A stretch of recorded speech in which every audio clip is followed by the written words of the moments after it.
Hello guys, very good evening. इस video में हम डिस्कस करेंगे कंबाइन वीलुकअप। वीलुकअप हम सिंपल लगाते हैं एक कॉलम में वन टाइम और रेफरेंस देते हैं कॉलम नंबर का। यहाँ पर हम डिस्कस करने वाले हैं कंबाइन वीलुकअप। कंबाइन एक साथ मल्टीपल कॉलम्स में वीलुकअप कैसे लगाएं, ये टॉपिक होने वाला है इस वीडियो में।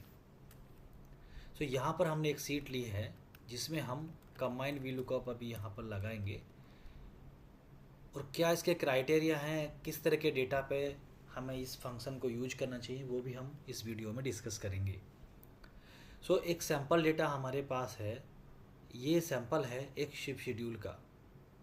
एक शेड्यूल है एक एम्प्लॉय का जो नॉर्मली हर कॉर्पोरेट्स में रहता है कि किस डेट में किस एम्प्लॉय को किस शिफ्ट में आना है। सो यहाँ पर एक डेटा हमें प्रिपेयर करना है मास्टर सीट से, डेटा सीट से, और हम चाहते हैं कि एक साथ 30 कॉलम में वीलुकअप एक साथ लगाएं। एक साथ एक से अधिक कॉलम में वीलुकअप लगाने को कंबाइन वीलुकअप कहते हैं। कंबाइनली हम उस फॉर्मूले को एग्जीक्यूट करते हैं।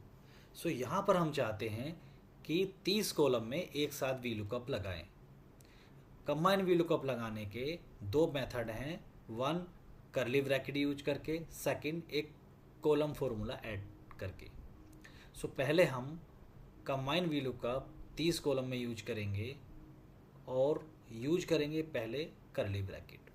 सो स्टार्ट करते हैं फंक्शन। सो कंबाइन वीलुकअप लगाने के लिए सबसे पहला क्राइटेरिया है कि जितने कॉलम में भी आपको कंबाइन वीलुकअप लगाना है, पहले आप उतने कॉलम का रेंज सेलेक्ट कर लीजिए। सो मुझे 1 से 30 तक कॉलम में वीलुकअप लगाना है।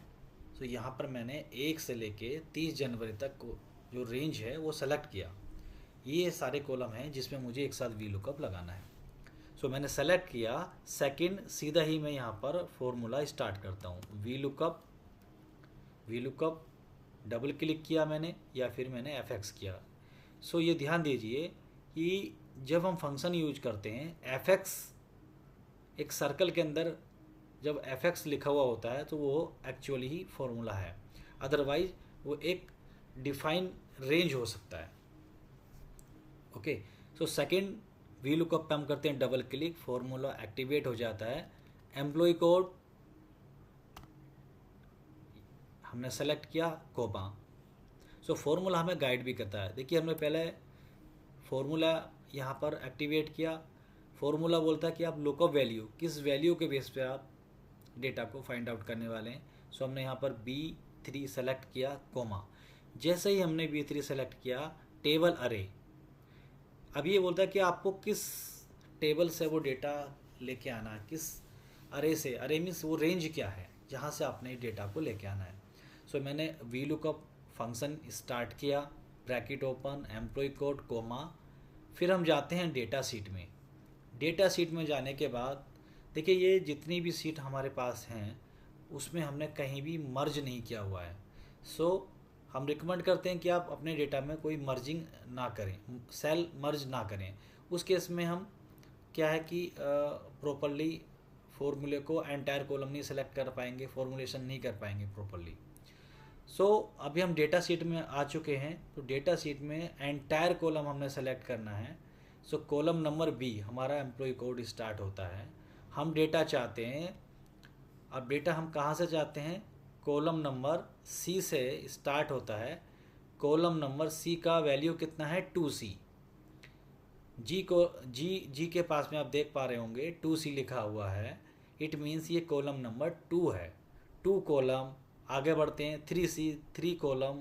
आगे बढ़ते हैं 4C 4 column.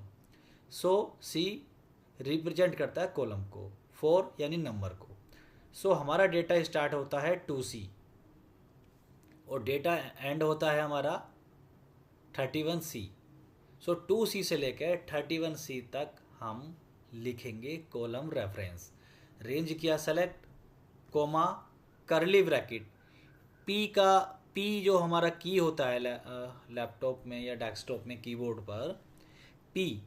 So just right में करली ब्रैकेट होता है जो शिफ्ट दबाने के बाद आता है।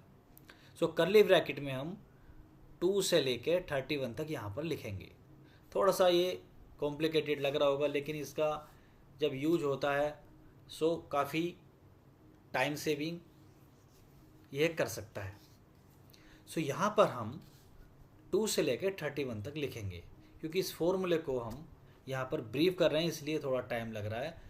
जब आप इस फॉर्मूले को सेल्फ यूज करेंगे सो लेस देन 30 सेकेंड में इस फंक्शन को आप यूज कर सकते हैं।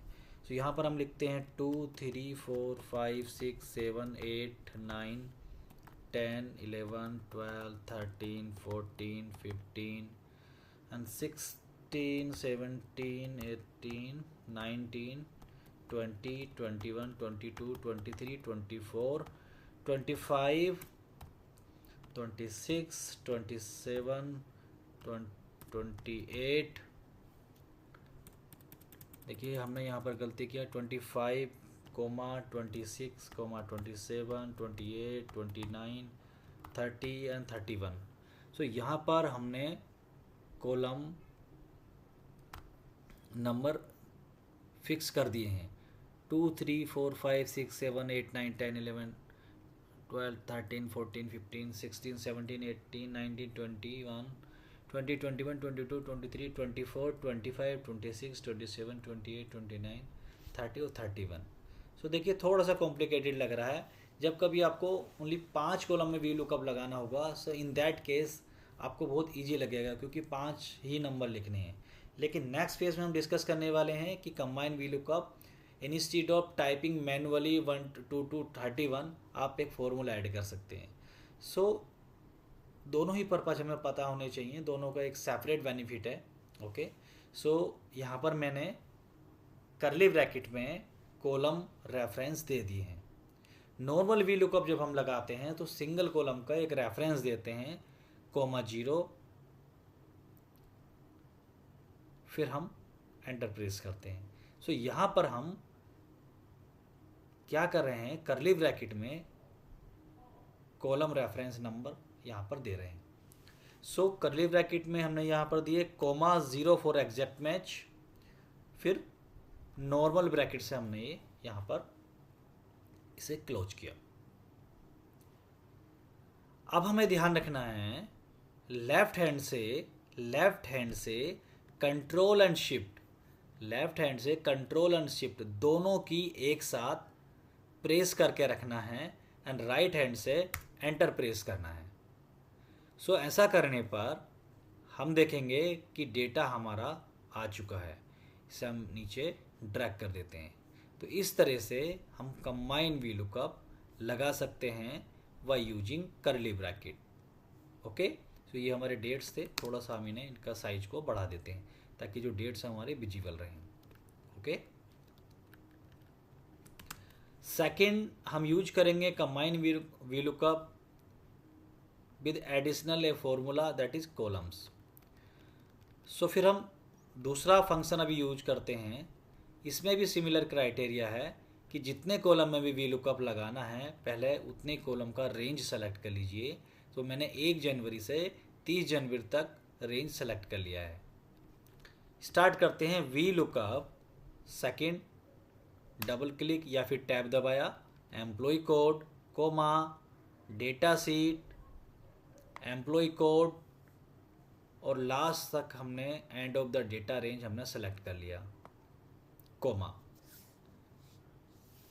ओके, अब हम यहाँ पर एक फॉर्मूला ऐड करते हैं दैट इज कॉलम्स। कॉलम्स का फॉर्मूला यूज करने के बाद फिर हम डेटा शीट में सिर्फ उतना ही रेंज सेलेक्ट करते हैं employ code to data start. Means यहाँ पर सिर्फ हम 2 सेल सेलेक्ट करते हैं, B2 से C2, B2 से C2 तक हम सेल सेलेक्ट करते हैं। ओके, और ब्रैकेट करते हैं क्लोज। B2 से C2 क्यों हमने सेलेक्ट किया, हमें सेलेक्ट करना है एम्प्लॉय कोड के कॉलम से स्टार्ट करना है और जिस कॉलम से डेटा हमारा स्टार्ट होता है वहाँ तक हमें सेलेक्ट करना है। सो इनफैक्ट हमारे इस सीट में एम्प्लॉय कोड से जस्ट नेक्स्ट कॉलम से ही डेटा स्टार्ट होता है। यदि हमारा डेटा, यदि अभी इस फॉर्मूले को हम स्किप करते हैं और फिर से हम क्या करते हैं, यहाँ पर एक कॉलम इंसर्ट कर देते हैं ब्लैंक। फॉर एग्जांपल यहाँ पर लिखते हैं डिपार्टमेंट, राइट, हमने डिपार्टमेंट लिखा। फिर से हम यूज करते हैं combine VLOOKUP with columns formula. So पहला क्राइटेरिया, जितने कॉलम में हमें वीलुकअप लगाना है वो सारा रेंज हमने कॉलम का रेंज सेलेक्ट किया, 1 से लेकर 30 तक सेलेक्ट किया। वीलुकअप टैब या फिर डबल क्लिक एम्प्लॉय कोड, चलते हैं डेटा शीट में। डेटा शीट में सबसे पहले एम्प्लॉय कोड का एंटायर कॉलम सेलेक्ट करते हैं और लास्ट तक and of the data range select कर लेते हैं। कॉमा लगाते हैं, फॉर्मूला लिखते हैं कॉलम्स। यहाँ पर 2 फॉर्मूले आएंगे, कॉलम एंड कॉलम्स। कॉलम्स पे हम सेलेक्ट करेंगे, टैब दबाया, फॉर्मूला एक्टिवेट हो गया। फिर हम एम्प्लॉय कोड से स्टार्ट करेंगे रेंज को लेना, सेल को लेना, और वहाँ तक सेलेक्ट करेंगे जिस कॉलम से डेटा स्टार्ट होता है। सो एम्प्लॉय कोड है मेरा B2 और डेटा स्टार्ट होता है D2 से, तो B2 से लेके D2 तक हम इस रेंज को सेलेक्ट करेंगे। सेलेक्ट करने के बाद कोमा 0, फिर नॉर्मल ब्रैकेट से हमने किया क्लोज। ऐसा करने के बाद इसमें एक छोटा सा एक एडिटिंग करेंगे। क्या करना है कि देखिए, जब हमने फॉर्मूला स्टार्ट किया था सो हमने एम्प्लॉय कोड सेलेक्ट किया B3। सो जहाँ जहाँ पर हमारा एम्प्लॉय कोड का कॉलम है उस कॉलम को हम फिक्स करेंगे, डॉलर लगाएंगे। सो डॉलर क्या होता है, डॉलर फिक्स करता है। ABCDEFG ये हमारे कॉलम है, 1 2 3 4 5 6 7 8 9 10 ये हमारे रो हैं। सो डॉलर को जिससे पहले भी लगाते हैं वह फिक्स हो जाता है। यदि हम ABCD ये हमारे कॉलम है, B से पहले लगाएंगे कॉलम फिक्स हो जाएगा, 3 से पहले लगाएंगे रो फिक्स हो जाएगा। सो हम ये चाहते हैं कि हमारे जहाँ जहाँ एम्प्लॉय कोड है वो सारे कॉलम फिक्स हो जाएं। क्यों फिक्स हो जाएं? क्योंकि कॉलम फॉर्मूला क्या करेगा, एम्प्लॉय कोड डेटा मैच करेगा, आउटपुट देगा, डेटा मैच करेगा, आउटपुट देगा। यदि हम इसे फिक्स नहीं करेंगे सो रेंज आगे स्लाइड होता रहेगा। सो जहाँ जहाँ भी हमारे पास एम्प्लॉय कोड का कॉलम है उसे हम फ्रीज करेंगे डॉलर फंक्शन यूज करके। सो यहाँ पर B3 है, B3 से पहले हमने कर्सर रखा और यहाँ पर मैनुअली हमने डॉलर किया प्रेस, डॉलर लगा दिया। सेकंड हमने पूरा रेंज सेलेक्ट किया था B से लेकर लास्ट तक, तो यहाँ भी हमारा B कॉलम एम्प्लॉय कोड है, जो एम्प्लॉय कोड का कॉलम है वो V कॉलम में है, यहाँ पर भी हम करते हैं डॉलर फिक्स। थर्ड फिर हमने क्या किया, कॉलम फॉर्मूला यूज किया और हमने 3 सेल यानी ये रेंज सेलेक्ट किया B2 से लेके D2, यानी एम्प्लॉय कोड के कॉलम से स्टार्ट करके जहाँ से डेटा स्टार्ट होता है वहाँ तक का हमने रेंज सेलेक्ट किया। सो यहाँ भी हमारा एम्प्लॉय कोड का कॉलम है B में, यहाँ भी हम लगाते हैं डॉलर। ओके, ऐसा करने के बाद ये फॉर्मूला हमारा कंप्लीट हो जाता है। सो अभी हम क्या करेंगे, लेफ्ट हैंड से इस बार only control button, curly bracket के जो फंक्शन हमने यूज किया था वहाँ पर हमने लेफ्ट हैंड से कंट्रोल शिफ्ट दोनों फंक्शन को दबाए रखा था एक साथ, फिर हमने एंटर प्रेस किया था। अभी हम यूज कर रहे हैं combine VLOOKUP with columns formula. इसमें हम लेफ्ट हैंड से ओनली कंट्रोल की कंटिन्यू होल्ड रखेंगे और राइट हैंड से एंटर प्रेस करेंगे और हम यहाँ पर देखते हैं डेटा हमारा प्रॉपरली आ चुका है। सो ये एक अंडरस्टैंडिंग के पॉइंट ऑफ व्यू से इसने कुछ समय लिया। जब आप इसे सेल्फ यूज करेंगे you can use this function less than 30 second. So ये है combine VLOOKUP with curly bracket and combine VLOOKUP with columns formula. So I hope आपको फंक्शन प्रॉपरली समझ में आया होगा, अंडरस्टैंड किया होगा और ये वीडियो आपको काफ़ी हेल्पफुल रहने वाला है। ओके, सो इस वीडियो में इतना ही। मिलते हैं आपसे एक नई वीडियो में एक नए टॉपिक के साथ। Thank you, bye bye.